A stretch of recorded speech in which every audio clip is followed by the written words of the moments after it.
America के एक law school में मुस्लिम छात्रा के भाषण पर विवाद हो गया है। 12 मई को न्यूयॉर्क की पब्लिक सिटी यूनिवर्सिटी में फातिमा मूसा मोहम्मद ने इजरायली और अमेरिकी फ़ौज को कातिल बताया था। अब बात क्या है वो देखते हैं। फातिमा ने अमेरिकी कानून को गोरों का गुलाम बताने के साथ ही अमेरिकी पुलिस को भी अनगिनत लोगों का हत्यारा करार दिया था। अब यमन मूल की फातिमा की वजह से यह यूनिवर्सिटी खतरे में आ रही है।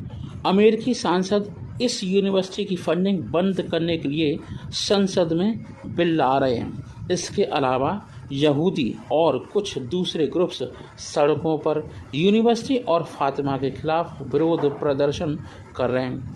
मैटर मुद्दा बहुत ज़्यादा गहराता जा रहा है। फातिमा मूसा ने इजरायली और अमेरिकी फ़ौज को कातिल बताया था। इसके पहले भी वो इस तरह की बातें करती रही हैं, एंटी इजराइल एंटी अमेरिकन बातें। ठीक है, कहाँ से शुरू हुआ मामला क्या है, तो इसकी जड़ में जाते हैं। 12 मई को पब्लिक सिटी यूनिवर्सिटी में ग्रेजुएशन सेरेमनी हुई थी।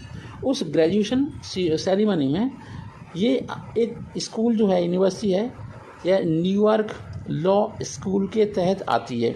ये जो यूनिवर्सिटी है पब्लिक सिटी यूनिवर्सिटी, इसमें कुछ स्टूडेंट्स को स्पीच के लिए सिलेक्ट किया गया था।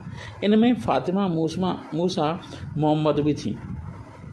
फातिमा मूसा मोहम्मद बेहद चालाक शातिर स्टूडेंट है। इसने पहले भी कुछ एंटी अमेरिकन बयानात दिए थे, बातें की थी। फातिमा पहले भी कुछ ऐसे ग्रुप से जुड़ी रही हैं जो इजराइल और अमेरिकी श्वेत लोगों का विरोध करते हैं।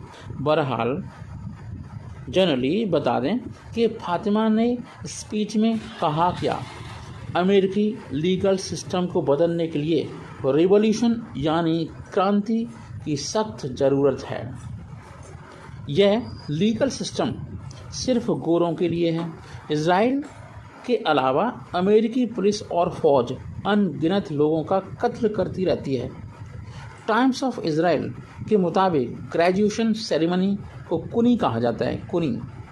फातिमा ने इसी कुनी फंक्शन में लोगों को यहूदियों के कत्ल के लिए उकसाने की साजिश भी की। अब उसने ये तो बहुत ही गड़बड़ कर दी। ये कैसे मुमकिन है, पॉसिबल है कि कोई अमेरिका में रहकर वहाँ की फ़ौज और पुलिस और लीगल सिस्टम को खूनी बताए। ये तो एंटी यूएस और एंटी इजराइल मानसिकता है। यूनिवर्सिटी के लोगों ने इस मामले को कई दिन तक तो दबाए रखा, लेकिन आप जानते हैं जब कहीं पर स्पीच होती है तो कुछ वीडियोज़ भी बनते हैं, कुछ पिक्चर भी क्लिक की जाती हैं, तो उसकी वीडियो और पिक्चर वायरल हो गई। इसके बाद फातिमा की स्पीच सोशल मीडिया पर वायरल हो चुकी थी। कई संगठनों के साथ अमेरिकी सांसदों ने खुलकर इसका विरोध किया और फातिमा से माफ़ी मांगने की गुजारिश की, इनके अलावा नेरदीन किशानी भी एक एक्टिविस्ट हैं। वो कई प्लेटफॉर्म पर एंटी अमेरिका और एंटी इजराइल स्पीच देती रहती हैं। अब उन पर भी कार्रवाई की मांग हो रही है। कार्रवाई की जानी चाहिए। हमारे देश में कुछ बोलते रहते हैं, उन पर कोई कार्रवाई नहीं होती, वहाँ पर तुरंत देखो कार्रवाई होने वाली है। अब क्या करना है, फातिमा तो चुप हो गई, लेकिन यूनिवर्सिटी की कंडीशन ख़राब हो गई, फंडिंग अब बंद होने वाली है। यूनिवर्सिटी को उम्मीद थी कि कुछ बयानबाजी के बाद मामला ठंडा पड़ जाएगा। आपको बता दें कि ये तो अब उल्टा हो गया है।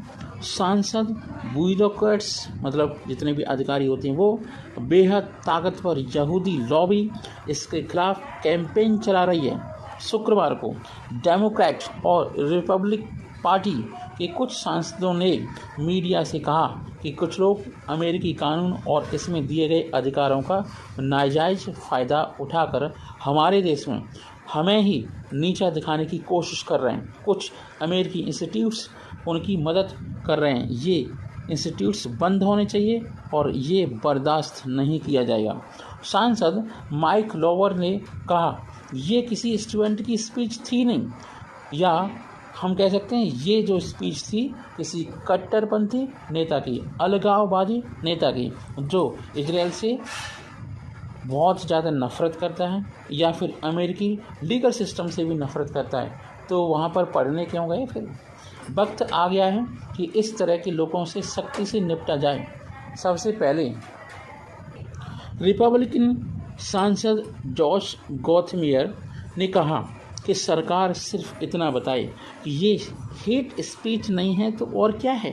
इसी को कहते हैं हेट स्पीच, और हेट स्पीच के लिए हर एक देश में कानून है, हमारे देश में भी है, तो उसके खिलाफ लीगल एक्शन होना चाहिए। इस तरह के लोगों को सोसाइटी में कोई जगह नहीं है। न्यूयॉर्क सिटी के मेयर एरिक एडम्स ने कहा कि ये हरकतें सहन नहीं की जा सकती। 1986 में भी इस तरह की हरकतें हुई थीं। फातिमा और किशवानी का यह फ़ोटो आप देख रहे होंगे और इसमें ये फ़ोटो हो गया है वायरल। सरकार चुप है लेकिन प्रेशर में है। किसके? जो आपके प्रोटेस्ट कर रहे हैं उनके प्रेशर में। और भाषण के बाद अब तक बाइडेन एडमिनिस्ट्रेशन ने ऑफिशियली कोई स्टेटमेंट नहीं दिया। क्यों नहीं दिया? हालांकि मीडिया में रोज़ आ रही रिपोर्ट्स के बाद उस पर कार्रवाई के लिए दबाव प्रेशर बढ़ता जा रहा है। न्यूयॉर्क पोस्ट ने सरकार से चुप्पी तोड़ने जवाब देने को कहा है। अखबार के मुताबिक बाइडेन एडमिनिस्ट्रेशन अगले साल होने वाले प्रेसिडेंशियल इलेक्शन को देखते हुए चुप हैं, लेकिन ये वोट का नहीं बल्कि नेशनल सिक्योरिटी का मामला है।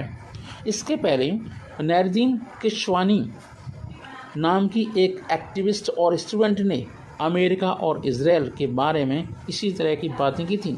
किशवानी ने कहा था कि अमेरिकी फ़ौज ने दुनिया के कुछ हिस्सों में सिर्फ नाइंसाफ़ी की है। ठीक है, चलिए आपके क्या विचार हैं इस वीडियो पर, इस लेक्चर पर? आप हमें कमेंट बॉक्स में कमेंट जरूर करें। Thank you so much, have a nice day. आपको जानकर काफ़ी दुख होगा कि चाइना ने तिब्बत पर कब्जा कर लिया था और चाइना उसे अपना प्रोविंस बताता है, लेकिन तिब्बत 1912 के आसपास अपने आप को स्वतंत्र घोषित कर चुका था। लेकिन उस टाइम पर चाइना को कोई आपत्ति नहीं थी। अब चाइना ने 1950 के आसपास 48 के आसपास उस पर कर लिया कब्जा। तो चीन बांध बनाने तिब्बती लोगों की ज़मीन हड़प रहा है। मतलब चाइना तो एक बांध बना रहा है, डैम बना रहा है, लेकिन उसके लिए बांध बनाने के लिए तिब्बत की ज़मीनें हड़पी जा रही हैं। एक्चुअल में चाइना करता क्या कि वहाँ पे है जनसंख्या ज़्यादा है, तो वो ज़्यादा से ज़्यादा विस्तारवादी नीतियाँ अपनाता है और पिछले 1000-2000 साल पुरानी गाथाओं को लेकर के बहुत सजग है और वहाँ की नीतियाँ बहुत खतरनाक हैं। एक प्रकार से डिक्टेटरशिप चलती है, वन पार्टी सिस्टम है, कोई डेमोक्रेसी नहीं है, उनकी अपनी नीतियाँ हैं, अपनी लैंग्वेज है, अपना सब कुछ है। तो बात करते हैं शी जिनपिंग के 5 ईयर प्लान का हिस्सा है एक डैम जिसकी कीमत 285 करोड़ के आसपास है। अब हम बात करते हैं, पिछले 2 दिन पहले की बात है कि चीन पर तिब्बत के लोगों की ज़मीन हड़पने करने के आरोप लगे हैं। रिपोर्ट्स के मुताबिक चीन तिब्बत के रॉब गोंग और किंगघाई इलाके में लिंगिया हाइड्रो पावर डैम बनाने की तैयारी कर रहा है। इसके लिए उसे आसपास के इलाके खाली कराने की ज़रूरत है। हालांकि कई लोग अपनी ज़मीन और घर छोड़ने को तैयार नहीं हैं। ऐसे में चीन के अधिकारी इन लोगों को मुआवजा नहीं देने की धमकी भी दे रहे हैं। चीन जिस हाइड्रो प्रोजेक्ट के लिए लोगों की ज़मीन जब्त कर रहा है वो उसके पास 5 ईयर प्लान का हिस्सा है। मतलब 5 साल में डैम बन के तैयार, लोगों की ज़मीन खत्म, जिस पर 285 करोड़ रुपए खर्च होने का आकलन है। चीन के रॉबगोंग इलाके में लगी शी जिनपिंग के पोस्टर की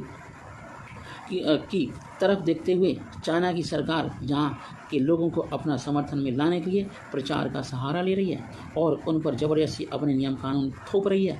तिब्बत के लोग चीन में मजदूरी करने को मजबूर हो जाते हैं। अब चाइना तिब्बत के कुछ हिस्सों पर जब कब्जा कर लेगा तो बेचारे उनकी रोजी रोटी कैसे चलेगी। चीन हाइड्रो प्रोजेक्ट के लिए तिब्बत के शुओंग के ओंग नीथा, मालपा जाम और मालपा खारनांग खारसी और मालपा चावोए के इलाकों को खाली करवा रहा है। ये छोटे छोटे गांव हैं। डैम का काम जल्दी शुरू हो जाएगा।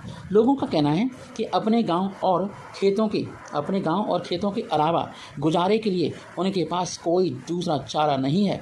ऐसे में जब अधिकारी उनसे ज़मीन खाली करवा लेते हैं तो उन्हें चीन के शहरों में जाकर मजदूरी करनी पड़ती है। चीन जबरन तिब्बत के लोगों को अपने कल्चर में शामिल करने के लिए उकसाता रहता है, प्रेशर बनाता रहता है। आपको बता दें कि चीन तिब्बत का विवाद आज का नहीं है, बरसों पुराना है। चीन और तिब्बत का विवाद बरसों पुराना इसलिए है क्योंकि चीन का दावा है कि तिब्बत 13वीं शताब्दी में चीन का हिस्सा हुआ करता था, इसलिए तिब्बत पर उसका अधिकार है, हक है। तिब्बत चीन के इस दावे को खारिज करता रहता है।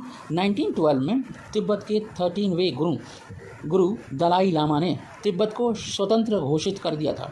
तब चीन ने इस पर कोई आपत्ति नहीं की, लेकिन जब 1949 में चीन में कम्युनिस्ट सरकार सत्ता में आई तो उसकी विस्तारवादी नीतियों के चलते तिब्बत की आज़ादी को खतरा पैदा हो गया। 6-7 अक्टूबर को 1950 को चीनी सेना ने तिब्बत पर कर दिया हमला और 8 महीने चले इस संघर्ष के बाद तिब्बती सेना को उन्होंने मार गिराया। किन्होंने? चीन ने।